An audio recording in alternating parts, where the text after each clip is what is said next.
مساء الخير عليكم. كما التليفو مسيو عند مسيو هيا والناس اللي متابعين معايا. بصراحة من ساعة ماتش مصر وموزمبيق ما خلص وانا تنتابني حالة كده من الغيظ، متغاظ جدا، متغاظ جدا فوق الوصف، فوق ما اي حد يتصور، يعني من ان احنا يجي علينا اليوم اللي نفرح فيه ان احنا بنتعادل مع موزمبيق في الوقت الضايع، في الدقيقة مش عارف 5 ولا 6 من الوقت الضايع في نهاية المباراة بضربة جزاء.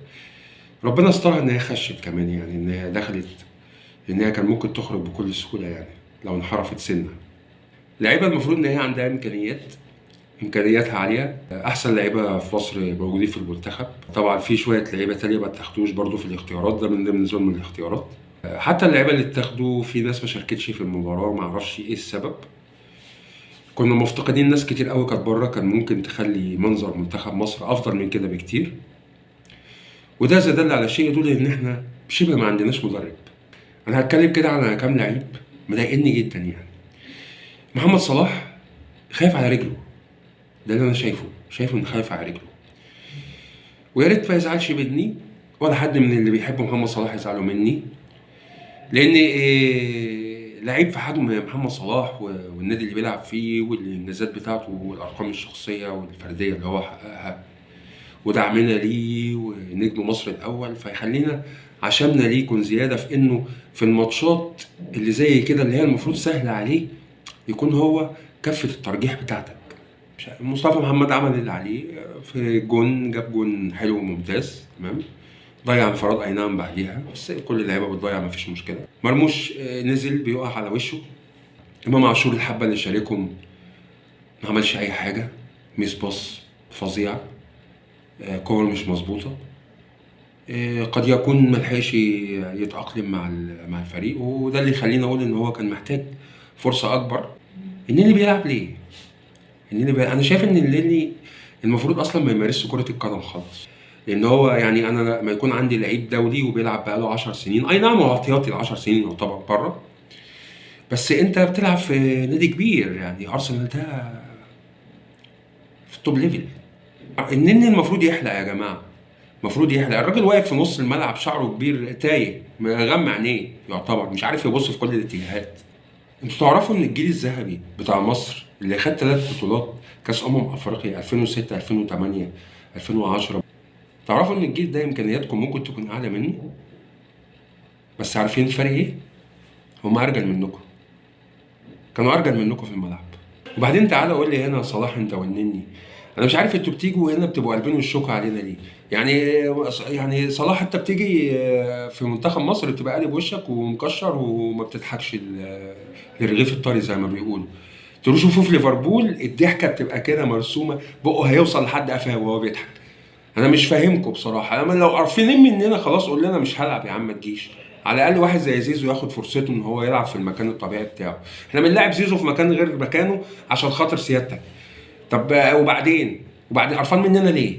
ريحتنا وحشه. محمد حمدي ايه يا محمد اللي انت بتعمله؟ انا عارف ان انت اول مره تنضم للمنتخب، لكن ده انت عندك كوارث، ناهيك عن التمركز الدفاعي الغلط، التغطيه العكسيه بتاعتك سيئه. انا مش عايز اقسو عليك في اول تجربه ليك يعتبر. حجازي انت واخد حجازي ليه؟ انا مش شايف حجازي بصراحه يصلح للمنتخب دلوقتي. محمد عبد المنعم انت كنت سيء جدا يا محمد. انت افضل مدافع في القاره المفروض، انت افضل مدافع في القاره. انت فاهمني ولا مش فاهمني؟ ايه يا محمد؟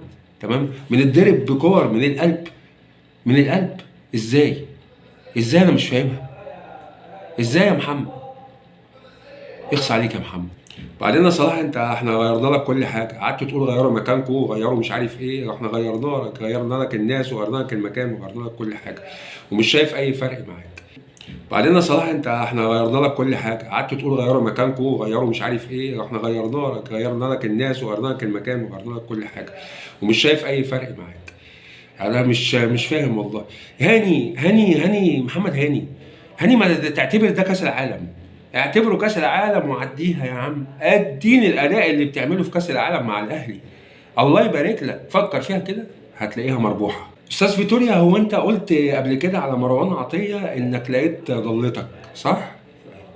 ضلتك ما نزلتش ليه؟ ضلت منك في الطريق؟ رد عليا يا بيه، يا متعلم يا بتاع المدارس الاوروبيه، رد عليا. وبعدين غيروا مكانكم، غيروا مكان. انا اعرف واحد غير مكانه وراح قاعد على قهوه غير القهوه اللي كان بيقعد عليها، قال للراجل هات لي شاي نزل له مانجا، دفع 30 جنيه عشان يتفرج على العك الكروي اللي كان موجود في الماتش.